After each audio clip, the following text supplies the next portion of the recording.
কুইটা গ্ল্যাডিয়েটর্সের বিপক্ষে ব্যাটিংয়ে নেমে প্রথম ওভারই উইকেট হারায় করাচি কিংস। মোহাম্মদ ওয়াসিম আউট 0 রানে আলজেরি জোসেফের উইকেট শিকার। দারুণ শুরু করা আগা সালমানের বিদায় 10 বলে 22 রানে। আহমেদ দানিয়েলের উইকেট শিকার। পাওয়ার প্লের 6 ওভারে করাচি তোলে 2 উইকেটে 60 রান। সাদ বেগ আউট 23 বলে 30 রানে। তবে অধিনায়ক ওয়ার্নার ছিল বেশ মারমুখী। 10 ওভারে করাচির সংগ্রহ 3 উইকেটে 98 রান। অধিনায়ক ওয়ার্নার আউট 22 বলে 35 রানে। আজম খানেরও বিদায় 14 বলে 14 রানে। এরপরে মঈন আলী ও খুশদিল শাহ বেশ বিধ্বংসী ব্যাট করে। 15 ওভারে করাচির সংগ্রহ 5 উইকেটে 125 রান। মঈন আলীর দুর্দান্ত ব্যাটে শেষ 5 ওভারে করাচি তোলে 2 উইকেটে 56 রান।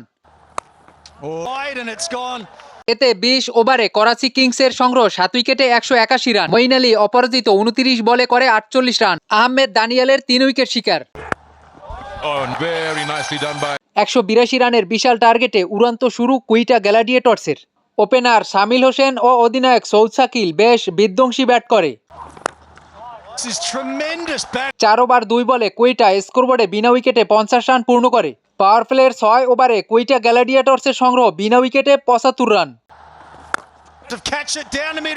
অর্ধশত পূর্ণ করেই শামিল হোসেনের বিদায় 24 বলে 52 রানে। টিকতে পারেননি খাজা নাফেও, বিদায় 7 বলে 3 রানে। অ্যাডাম জাম্পার উইকেট শিকার। অধিনায়ক শাকিলেরও বিদায় 25 বলে 33 রানে। 10 ওভারে কুইটার সংগ্রহ 3 উইকেটে 95 রান। বাকি 10 ওভারে তাদের আরও দরকার 77 রান।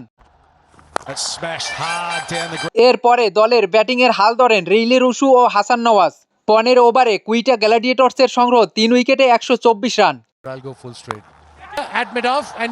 এরপরে রিলি রুশু ও হাসান নওয়াজকে দ্রুত বিদায় করে ম্যাচে ফিরে করাচি কিংস। 19 ওভারে 3 উইকেট শিকারে করাচির জয় সহজ করে হাসান আলী। 20 ওভারে কুইটা গ্ল্যাডিয়েটর্স তোলে 7 উইকেটে 167 রান। এতে করাচি কিংস জয় পায় 14 রানে। হাসান আলী 4 ওভারে 27 রান দিয়ে নেয় 4 উইকেট।